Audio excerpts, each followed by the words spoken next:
In light of tonight's unified and successful Republican effort to block debate on voting rights legislation, you heard Senate Minority Leader McConnell proclaiming election normalcy in this country. Nothing is broken, he said. No need for what he called federal intervention.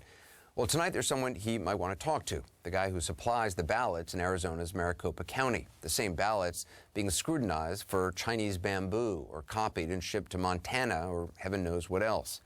CNN's Kyung La met the man, visited his company, and has this report. In these final days of the so-called Arizona audit, the focus is on the ballot paper itself.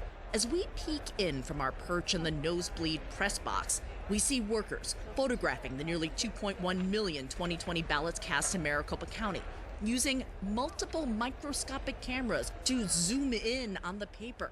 It's a mystery what this is all about to us and to Jeff Ellington. What are they looking for? Don't know. Wish we knew. Ellington would know if something was wrong with the ballot paper. He's the president and CEO of Runbeck Election Services. Nearly every single 2020 printed ballot from Maricopa County, Arizona was produced here at Runbeck, an airtight, secured 90,000 square foot facility where every ballot is barcoded, sorted, and assembled, and the specialty paper itself cut and measured to the nanometer. This is ballot paper. So this has to be specially made. It's heavy, it's hard to ship. The stuff, 1,000 pounds for each one of these rolls. But we don't have paper made out of bamboo. Bamboo in ballot paper has been a wild conspiracy the controversial audit has chased. There's a lot of accusations that were said about the ballots coming from China, bamboo in the paper, that 40,000 ballots came in that were forged or whatever. My first response was, there's no way. But as this unorthodox audit continued and Ellington watched workers use UV lights on the ballots Runbeck printed, it started getting to him. So we're like, well, maybe there is something. So we went in a room like this and we got our flashlight and we were shining it on the paper, trying to figure out what they could possibly be looking for. We couldn't find anything on the ballot that reflected or was a watermark or anything. This is what it's come to. Yeah, this is what it has come to. I think that this is an exercise in just nonsense. Stephen Richer is a Republican Maricopa County recorder, loudly denouncing this partisan exercise by the Republican-controlled Arizona Senate and what this will mean for American democracy. We're going to have division, and we're not going to have moved the needle at all, and we're going to give in further oxygen to some of these absurd conspiracy theories. And so, I don't see what the end game is here, and I don't see how this really helps. Or makes any sense at all, says Ellington. In 2016, you did the ballots. Correct. In 2020, you did the ballots. Yes, for Maricopa County, we did the ballots in both elections. So what changed between 2016 and 2020 that there's now this outrage in 2020? The outcome? Kyung La joins us now from Phoenix. So what are you learning about when and how this so-called report of this so-called audit will be unveiled? Well, when we spoke about this last night, Anderson, we were hearing that it could be late July, early August, and there's a lot of this guessing game, a lot of this uncertainty, because Arizona's Senate President Karen Fann isn't exactly talking to a lot of election officials here in Arizona like they anticipated. Another source is telling us it could be 60 days. That's the last word that they got, that it could be 60 days before they figure out what is going to be revealed, what it's going to look like, and what it could mean for the voters here in Arizona and in Maricopa County specifically, Anderson. That, though, creates a lot of uncertainty to have all that time, that gap, as this question and all these conspiracies are still swirling out here, Anderson. Kyung La, appreciate it. Thanks. More now on the effort to spread these sham audits. Jenna Griswold, Colorado's Secretary of State, recently took action to head off a push for them in her state. Some of the demands have apparently been inspired by the privately run audit in Arizona. And Secretary Griswold joins us now. So, Madam Secretary, I appreciate you being with us. I want to get your thoughts on the situation in Arizona and what it's prompted you to do in Colorado. But first, I just want to get your reaction to the breaking news out of Washington, the failure of the Senate along partisan lines to move forward a federal voting rights bill. Senator McConnell is saying it's not necessary. This is something that should just be left up to the states and go through the courts if necessary. Well, Anderson, thank you for having me on. My reaction from what happened in D.C. is Democrats are united in protecting voting rights, and Senate Republicans are united in allowing states to suppress their voters.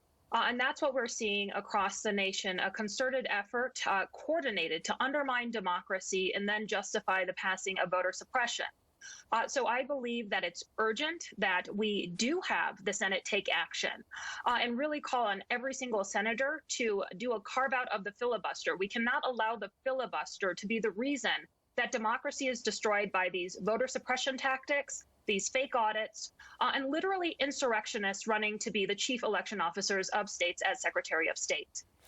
Isn't there an argument to be made, though, just arguing the other side here, that there's a reason the system is set up the way it is, and if, for those who didn't like the former president, had the federal government been able to have a one-size-fits-all policy for how the election should be run in each state, there could have been something done untoward by the former president, whereas the fact that this is done on a state-by-state basis and states make up their rules about the voting rules, isn't there some protection for voters in that? Well, what voters need is protection and the freedom to cast a ballot in fair, secure, and accessible elections. And what we are seeing is that our freedoms are being under attack in state legislatures across the nation. And I believe that every American deserves access to have their voice heard in elections, regardless of the color of their skin, the amount of money in their bank account, or where their zip code is.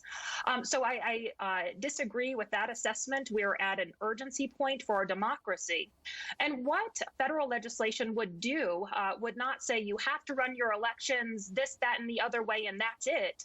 It would put a floor in so that states and partisan elected officials stop suppressing their voters. And Anderson, with these voter suppression bills, it's not only about taking away Americans' freedoms, it's about partisan GOP members trying to tilt future elections in their favor. That's about as un-American as you can get. You heard the latest from Kyung La on the so-called audit in Maricopa County. You took sort of a preemptive action in Colorado. There was reportedly a conservative group seeking to do something similar with your ballots. Can you explain what was going on and what you did? Yeah, so in Colorado, our local county election officials were getting pressured to run these sham audits. And at times, they were getting pressured with threats. And I believe that in Colorado, we need to take action to protect our democracy. That is how I see my role as Secretary of State.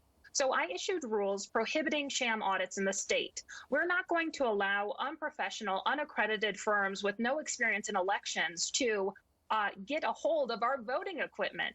And on top of that, we already have the best audits in the nation. They're bipartisan risk-limiting audits that show us to a statistical degree of certainty that outcomes are correct. But I think we should make it really clear what these sham audits are trying to do. They are trying to undermine confidence in elections. And through the undermining of confidence in elections, some of these partisan GOP members are really setting the stage for further voter suppression. And lastly, I think it's noteworthy that although we're seeing these types of fraudits spread across the nation, although we're seeing voter suppression, and Senate Republicans really refuse to move to protect the right to vote, American voters, including Republican American voters, support the reforms in the For the People Act, support the idea that every American should have access to making our voices heard and choosing our elected leaders. And we should also point out, just in the last election, there was record turnout on both sides. It was actually a very successful election for Republicans in state houses across the country. A huge turnout on both sides. So the idea that this should be a partisan issue it's very strange.